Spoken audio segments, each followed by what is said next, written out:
This is Anne-Marie Dunn, pediatric occupational therapist, to continue our talk on the use of schedules to produce calm and control in your family life. Now that we are all restricted to our homes with the COVID-19 pandemic. So, we already talked about the first level of scheduling, which is the use of objects. Now, if your child can do matching, so they're doing puzzles and matching a puzzle piece to the form board, then they're able to come to this next level.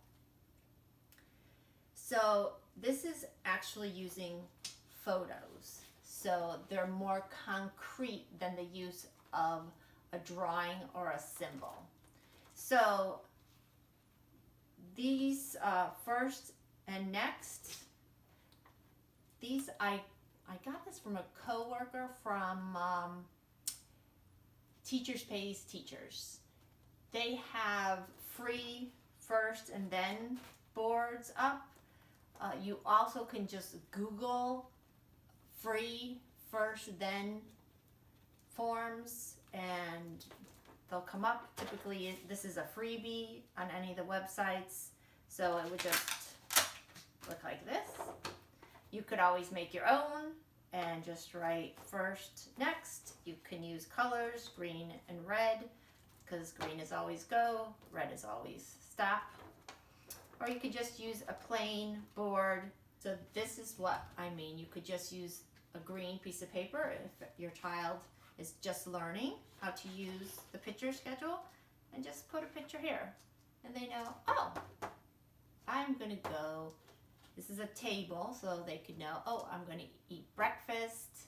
If this is the breakfast table, this could also be representation of just going to the table. So, and they walk over there and they see what's there. Oh, I'm doing play with food right now, so I'm gonna go play with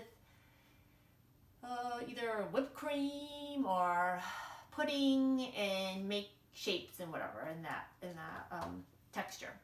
So this is like the very first level of just one thing. Some children need to begin there, so just using green for go. But going back to the first next, I'm going to have the child first go to the table, and we're going to do an activity there. And then next, we're going to go play with a scooter board. And we could be doing that in the house if it's so roomy enough. And I'm going to have them hold on to a rope, and I'm going to pull them around the house. We're going to play with that. So this is the first one. When they finished eating, you could just take it off. Kids seem to love that. And you could have like a little container or an envelope where they stick it in. Usually I have something on the back. So they would be done with that, and then they would do this. When they finish that, they'd come back and they would pull that off.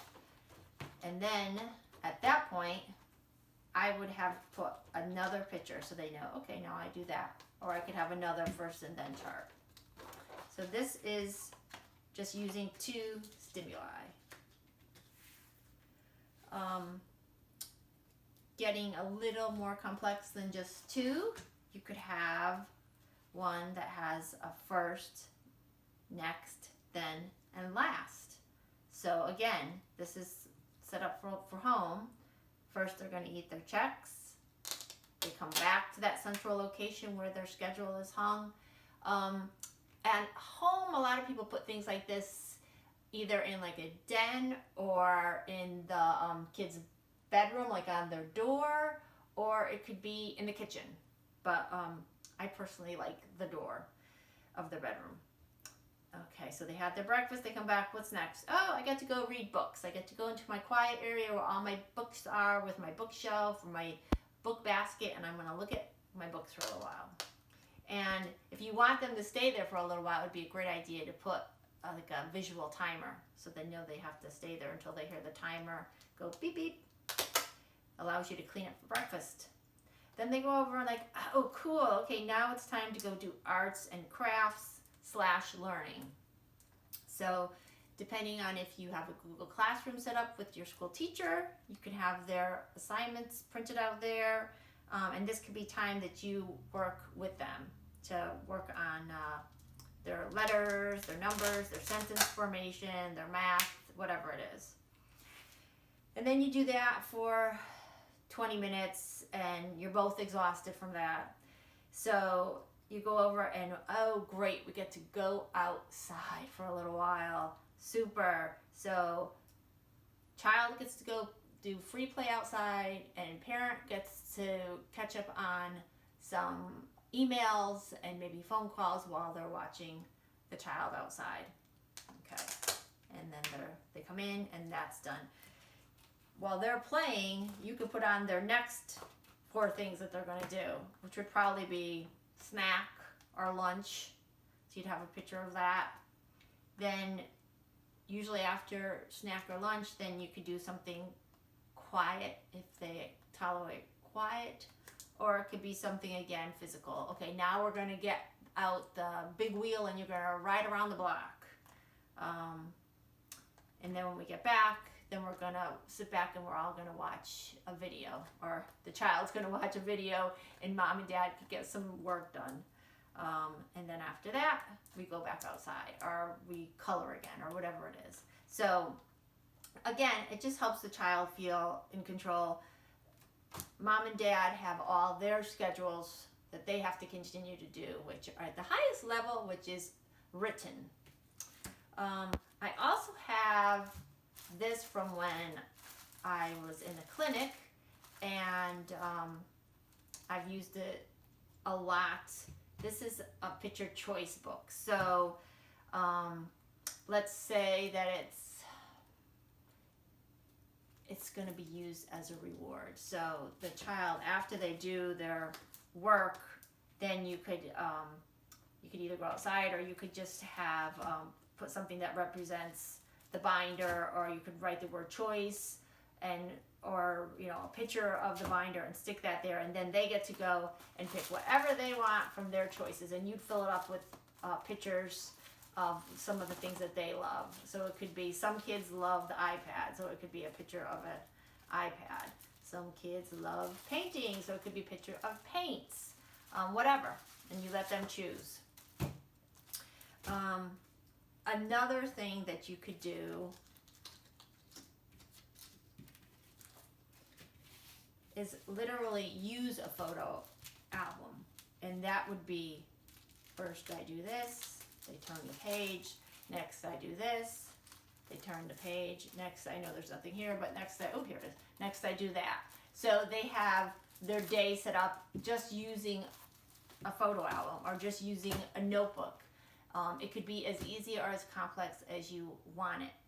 My only advice is that you start first with just 1 or 2 pictures. And then as they get it, you increase the complexity of it. So that's pictures.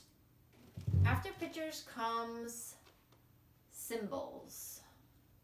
Symbols and words, which are last. So first the symbols and then we add words. So here is a more complex to do and finish board. Again, you can find these for free. Just Google them, Google images, and you usually find a free sample. So with this child, they have their central location where their schedule is. They are learning to read, and they can definitely understand symbols. So first they have their breakfast, then they brush their teeth, then they go outside and play, and then they come in and they have snack. So as they do it, lots of kids like to move it over because they know it's done. And they would just keep moving it until they get to their snack. Okay, now they're having snack. This is parents' time to load up the next set of things that they are going to be doing. So they know once they come back, their snack is done. This is emptied, and you have a whole new array of things that they're going to do. This is a more complex symbol one. It could be something just like this. This is something we did in school. We had a picture of classwork. Then they would have their snack. And then they would clean up after snack. So this was something that was out like all the time. So it never came down because this was always an activity, a group of activities that they would do.